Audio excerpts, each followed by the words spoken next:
ဝမှာမဖြစ်နိုင်ဘူးလို့ထင်ထားတဲ့အရာတွေနဲ့ပြည့်နေနေပြီးအဲ့ဒါတွေကိုခက်ခက်ကြော်ဖြတ်ဖို့ကြိုးစားနေသူတယောက်ရှိပါတယ်ကျန်တဲ့ဘဝကိုအောင်မြင်စွာဖျက်ချော်နိုင်ဖို့အတွက်အချစ်ဆိုတဲ့အရာကအဓိကကြားခဲ့ကြောင်းနဲ့သူ့အောင်မြင်ဖို့အတွက်ချစ်ရသူကိုပုံဝေးခဲ့ကြောင်းကျောင်းသားတွေကိုမဟုတ်ကရှောက်ပြောနေသူကဟွမ်ဦးကြောင်းမှာကာယချင်းပြီလို့နားနေစပွဲတန်ပြန်ရောက်လာတဲ့အခါသူစပွဲပေါ်မှာဟွမ်ဆူရင်းမိပါစာရေးတစ်လုံးကိုတွေ့လိုက်ရပါတယ်။တစ်ချိန်ကတောင်ကိုရီးယားနိုင်ငံမှာဟွမ်ဆူတဲ့မျိုးရိုးနာမည်ရှိမှန်သူပထမဆုံးသိခဲ့ရတာလည်းဖြစ်ပါတယ်။2005ခုနှစ်ကျောင်းမှာအမြဲရန်ဖြစ်နေလေရှိသူဝူယောင်းကိုဆရာကပဲနေခေါ်ရိုက်နေစဉ်မျက်နှာသစ်ကျောင်းသူတယောက်အခန်းထဲဝင်လာပါတယ်။ဆရာမတွေရဲ့စကားအရကျောင်းသူတွေဟွမ်မျိုးရိုးနဲ့မိကလေးဟာဂျေဂျူကနေဂန်နန်ထိပြောင်းရွှေ့လာမှန်းသိလိုက်ရပါတယ်။ဒါကြောင့်အနာကတ်သွားပြီးသူလည်းမနစ်ကမှဒီကိုပြောင်းလာသူမို့လိုအပ်တာချင်းကူညီပေးမယ်လို့မိတ်ဆက်တဲ့အခါဘောက်ဘီဖင်ခွဲနေကြောင်းသာပြန်ပြောပါတယ်။အဲ့ဒီနောက်ပိုင်းကျောင်းရဲ့ဖိုရန်တွေမှာဟွမ်မျိုးရိုးနဲ့ကျောင်းသူတွေကျောင်းတွေသာကြီးစိုးလာပြီးယောက်ျားလေးတိုင်းရဲ့အိမ်မက်ဖြစ်လာပေမဲ့စုံကြီးကတော့ဂယုမဆိုင်ခဲ့ပါဘူး။ကျောင်းလူမိုက်တယောက်ဖြစ်တဲ့ထေဂီကအားလုံးရဲ့အိမ်မက်တွေကိုအဆုံးသတ်ပေးလိုက်ပြီးစုံကြီးကသူ့အပိုင်ဆိုတဲ့ကြေညာချက်က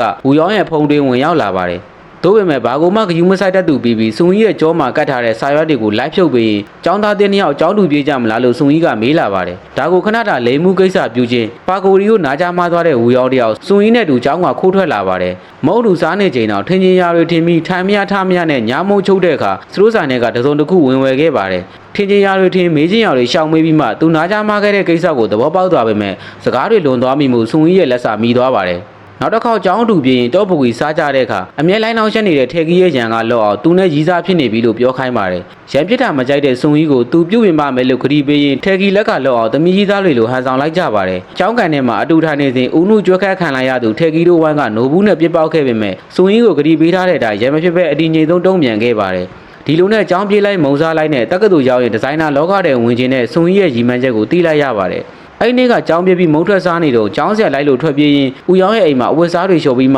စုံကြီးကိုပြန်လိုက်ပို့ပေးပါတယ်။သူတို့တာယာနေတာကိုအမြင်ဆောင်လာတဲ့ထေကြီးကဦးရောင်းကိုစိတ်ကြက်ထုံးနှက်ခဲ့ပေမဲ့စုံကြီးကိုပေးထားတဲ့ဂရီတိုင်ပေးပြီးအထိုးခံခဲ့ပါတယ်။အဲ့ဒီညနှစ်ယောက်သားမုံဝင်စားပြီးပြန်လာကြတဲ့အခါလမ်းထဲမောင်းဝင်သွားတဲ့ကားတစ်စီးကိုမြင်လိုက်ရတဲ့စုံကြီးတယောက်ကြောက်လန့်စွာနဲ့နောက်လှည့်လိုက်ပါတယ်။ထို့နောက်ပိုင်းကျောင်းမှာပါမပြောမရှင်ဖြစ်လာတဲ့စုံကြီးကိုအမျိုးမျိုးချော့ပေမဲ့မှိုင်နေစေမှုညကျောင်းချိန်အတန်လွင်းခန်းထဲခိုးဝင်ပြီးစုံကြီးကြိုက်ဆုံးသချင်းနဲ့ပျော်အောင်ဖျော်ဖြေပေးခဲ့ပါတယ်။ဒါအပြင်စိတ်ညစ်တဲ့တချင်းနားထောင်တဲ့သူစုံကြီးဖို့ MP3 လေးတစ်လုံးကိုလက်ဆောင်ပေးခဲ့တဲ့အတွက်စုံကြီးကလည်းကျေးဇူးတင်တဲ့အနေနဲ့သူလိုချင်တဲ့အနမ်းတစ်ပွင့်ကိုပြန်လည်ပေးအပ်ခဲ့ပါတယ်။ဒါပေမဲ့ဘဝဆိုတာပျော်စရာတို့ကြီးစတိုက်မလာတဲ့တဘာဝအတိုင်းနောက်ရက်တွေမှာစုံကြီးเจ้าကိုမလာတော့တာကြောင့်ဝူယောင်းတယောက်ဗျာများနေရပါတယ်။ဖုံးဆက်လဲမကင်တဲ့အတွက်အိမ်လိပ်စာစုံစမ်းပြီးလိုက်သွားတဲ့အခါမူယူတောင်းချမ်းနေတဲ့ဖခင်ဖြစ်သူကြောင့်ပစ္စည်းတွေသိမ်းနေရင်ဝူယောင်းလိုက်လာတာမြင်တဲ့အခါရှက်သွားပါတယ်။အဲ့ဒီနောက်ပိုင်းစုံကြီးကိုเจ้าမှမမြင်ရတော့ပဲတရက်ကြာဖုံးဝင်လာပြီးထိုလူကသူ့ဖေဖြစ်ကြောင်းရှင်းပြပါတယ်။စုံကြီးတို့သားမိနှစ်ယောက်ကမူယူတောင်းချမ်းနေလေးရှိသူဖခင်ကြောင့်တမျိုးပြီးတမျိုးထွက်ပြေးနေကြရပြီးယခုအခောက်လေရခင်ကားတဲ့မြန်ရှာတွေ့သွားပြီးမှနောက်တစ်မျိုးထပ်ပြောင်းရအောင်မှဖြစ်ပါတယ်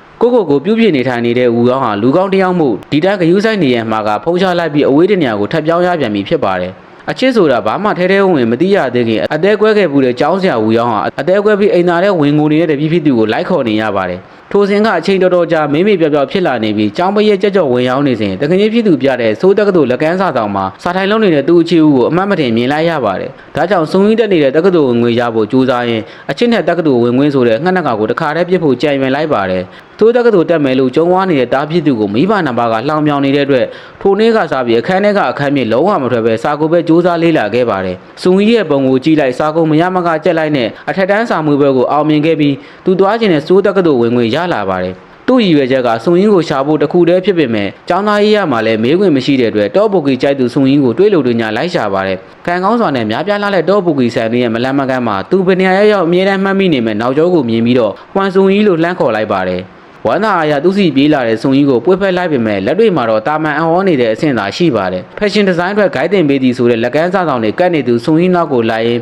စုံကြီးနေတဲ့အဆောင်မှာပဲငှားနေဖို့စီစဉ်လိုက်ပါတယ်။ဒီလိုနဲ့အဆောင်အသစ်မှာတငငချင်းအသစ်တွေနဲ့စားတောက်နေတော့ပြုံးစားကြီးရောက်လာတဲ့စုံကြီးကအပြင်ခေါ်တော့ကသူမမှရီးစားရှိနေပြီဖြစ်ကြောင်းအသိပေးလာပါတယ်။အချိန်ဘလောက်ကြာစုံကြီးကိုသာခေါင်းနဲ့ထည့်ပြီးစိုးကိုမရောက်အောင်လာခဲ့ပေမဲ့သူကြိုမတွေးထားမိတဲ့ကိစ္စမှုဘုံမိုးလဲပါတော့တယ်။တငငချင်းဖြစ်သူခွန်နန်ကတော့ရီးစားတယောက်ပဲရှိတာပြိုင်မဲ့တယောက်သာရှိတဲ့အခြေအနေလို့ရှင်းပြတဲ့အတွက်သူ့ပြိုင်မဲ့ဘောလုံးအသင်းခေါင်းဆောင်နဲ့ရှင်းမှုဆုံးဖြတ်လိုက်ပါတယ်။သူကြိုမတွေးထားမိတာကကျောင်းတုံးကဖက်တီးထည့်ကီလို့ပြန်မဲ့မဟုတ်ပဲနာမည်ကြီးဘောလုံးအသင်းခေါင်းဆောင်ဖြစ်နေတယ်ဆိုတာပါပဲ။ပြိုင်မှုသဘောထားနဲ့ဘောလုံးတင်းထဲဝင်လာတော့လဲဘောလုံးပြားကမကလေးတာပဲရှိပါတယ်။တင်မေးတော့လဲလိုက်နာလိုခြင်းမရှိပဲသူ့ရှိတွင်အကြည်လာဆန်းနေတဲ့စုံကြီးကြောင့်လှက်ထွက်လာခဲ့လိုက်ပါတယ်။စုံကြီးရဲ့တငယ်ချင်းဖြစ်သူကဝူရောင်းရဲ့ပုံစံကိုသဘောကျတာကြောင့်အောင်သွယ်ပေးဖို့ပြောပါတယ်။ သို့ပေမဲ့သူဒီကိုပင်မမရောက်လာတာကစုံကြီးကြောင့်သာဖြစ်ပြီးတခြားမိန်းကလေးတယောက်ပေါ်ဘလို့မှရဲရိုင်လို့မရတာကြောင့်ညင်းလိုက်ပါတယ်နောက်တရက်အဆောင်မှာစုံကြီးခန်းကကြိုးတောင်းယူပြီးညဉ့်ညမ်းကားကြီးနေစေရဲတွေရောက်လာပြီးဝူရောင်းပြင်စုံကြီးကိုပါဖမ်းခေါ်သွားကြပါတယ်သူတို့အတွေ့အထဲမှာတော့ညဉ့်ညမ်းကားကြီးမိတဲ့အမှုမှာစုံကြီးရဲ့ IP လိပ်စာနဲ့ကွန်ပျူတာပါရှင်ဝူရောင်းကိုဖမ်းခေါ်သွားတဲ့ထင်နေတော့လဲတကယ်တမ်းရဲတွေဖမ်းလာတာကစိုင်းတွေပစ္စည်းတွေခိုးယူသွားတဲ့အဖိုးကြီးနဲ့အဖွားကြီးကိုကူညီမိလို့ဖြစ်ပါတယ်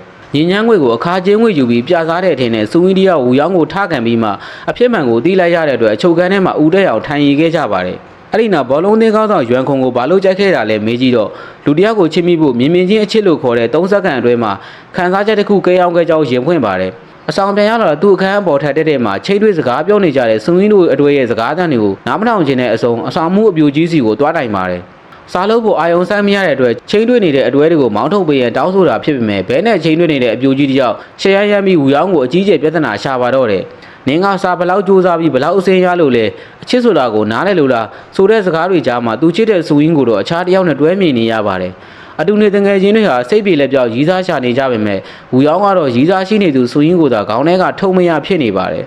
သူတို့ပထမဆုံးနမ်းမှုတဲ့အမှတ်တရနေ့မှာမှတ်မှတ်ရလက်ဆောင်ဖို့သွားပြန်တော့တယ်ပိုကောင်းတဲ့လက်ဆောင်နဲ့ပျော်ရွှင်နေသူစူရင်းကြောင့်ကားမှန်ကိုပြစ်ခွဲကနာနာကြီးကြီးပြေးထွဲခဲ့လိုက်ပါတယ်အဲ့ဒီနောက်ပိုင်းလာအနှဲငယ်ကြာမှာတော့အသေးကွက်ပြီးပေါက်ပန်းသေးတယောက်ဖြစ်လာသူဝူရောင်းရဲ့တရင်ကကြောင်းထဲမှာပြန့်လာပါတယ်ရက်ပေါင်းများစွာအင်းကြီးတစ်ထည်ထဲနဲ့ကျင်းလည်နေသူဝူရောင်းကိုစူကြီးကိုယ်တိုင်လိုက်ခေါ်ပြီးဖားသေးပြုပြင်ပေးပါတယ်။နောက်ရဲနှဲငယ်ကြာအเจ้าမှာဘောလုံးပြိုင်ပွဲကျင်းပပါတယ်။ဒီပြိုင်ပွဲကိုအနိုင်ရခဲ့ရင်စူကြီးရဲ့ရည်သားကစူကြီးကိုပဲရစ်ခရီးစဉ်လိုက်ပို့ပေးမဲ့ဂရီပေးထားကြောင်းကြားလိုက်ရတဲ့အတွက်စာကြည့်တိုင်းမှာနောက်ကောင်မလေးတယောက်ကိုလည်းထုံနီးသူဂရီပေးနေတာကြားခဲ့ရတဲ့ဝူရောင်းတယောက်စူကြီးကိုခေါ်ယူသတိပေးပါတယ်။စူကြီးကတော့သူမဘွားနဲ့သူမမှုမနာလိုမှုတွေရက်လိုက်တဲ့ကြောင်းသာပြောသွားပါတယ်။မျက်နှာပြက်နေတဲ့အခြေဦးကြောင့်ရှုံးနေတဲ့ပြိုင်ပွဲကိုအနိုင်ယူပေးလိုက်ပြီးသူ့အခြေဦးကိုလှည့်စားဖို့ကြိုးစားနေတဲ့အသင်းကောင်းဆောင်ကိုလှိန်ထိုးခဲ့လိုက်ပါတယ်ဒီလိုပြဿနာတွေကြောင့်သူတို့ရဲ့ဆက်ဆံရေးကခက်တန်းတန်းဖြစ်သွားခဲ့ပြီးတော့9နှစ်ခန့်ကြာသွားပါတယ်ကိုစီကြောင်းပြီးသွားကြတဲ့အခါကာယနိပြစရာလုံးမဲ့ဝူရောင်းတယောက်တထေးသမီးမင်းချောင်းဆိုသူနဲ့တွဲနေပေမဲ့တရက်မှာတော့အချိန်ပိုင်းမော်ဒယ်လုံးနေသူစွန်ကြီးနဲ့ပြန်ဆောင်ပါတယ်အခြေဦးဆိုတာလမ်းလျှောက်တင်ကားစားအရွယ်တုံးကလိုပဲမြင်ရတွေးရရုံနဲ့စိတ်လှုပ်ရှားရပြန်တာကြောင့်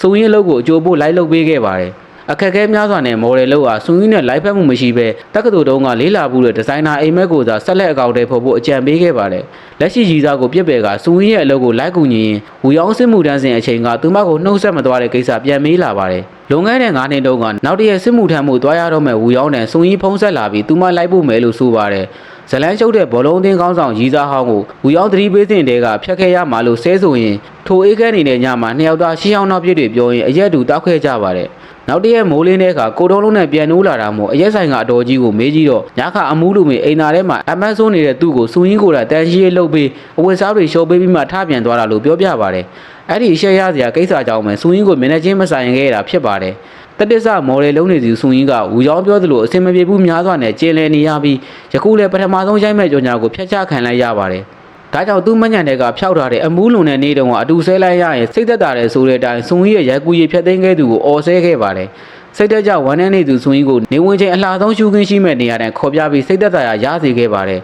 အထက်တန်းကျောင်းသားဘဝတုန်းကတရက်မှမေးမရခဲ့တဲ့အခြေဦးကိုသူ့ဘဝထဲဆွဲသွင်းမှုစူးစမ်းခဲ့ပေမဲ့တက္ကသိုလ်တက်ဆင်းကစူရင်းရဲ့ရည်စားအခုသူရည်စားမင်းချောင်းတို့ကချိန်ခိုက်သားကြအတားစီတစ်ခုလိုဖြစ်နေပါတယ်ဒီတော့အချစ်ဆိုတာချစ်နေုံနဲ့မပြီးပဲအလိုက်တိုင်းစုံခွင့်ရမယ်ကံကြမ္မာနဲ့တင့်တော်တဲ့အခွင့်အရေးလေးရှိနေအောင်မှဆိုတဲ့အတွေးကနှစ်ယောက်စလုံးထံဝင်ခဲ့ကြပါတယ်ဝူရောင်းတံမှာရည်သားရှိနေတာကြောင့်ခက်ခက်ခွာနေဖို့ဆုံးဖြတ်ထားတဲ့စွန်ကြီးရဲ့စကားမှာဒီလိုအတူရှိနေရင်ပျော်တယ်ဆိုတဲ့စကားကိုသာနှုတ်ယူပြီးဒီလောက်ဆိုရပြီလို့ရေရုပ်ကထွက်သွားပါတယ်အဲ့ဒီစိတ်နဲ့ဘာမှလုံးမရကြိုင်မရဖြစ်နေသူဝူရောင်းတံလက်ရှိရည်သားဖြစ်တဲ့မင်းချောင်းရောက်လာပါတယ်သူမလက်လို့ဆက်ပဲလွတ်ထားပေးမှုကြောင့်စွန်ကြီးနဲ့ပတ်သက်နေသူများကိုမေးနေစဉ်ဖုန်းထဲကနေစွန်ကြီးထံကထပ်မတွေးဖို့နဲ့ထပ်မပတ်သက်ဖို့စာပို့လာပါတယ်ဒို့ပေမဲ့နှလုံးသားကတုံမိုးနေတဲ့စွန်ကြီးနောက်ကိုသာလူကဒီဇိုင်းမှတ်လိုက်သွားပြီးတော့လက်ရှိရည်စားနဲ့လက်ခွဲလိုက်ပြီးလို့တတိပေးလိုက်ပါတယ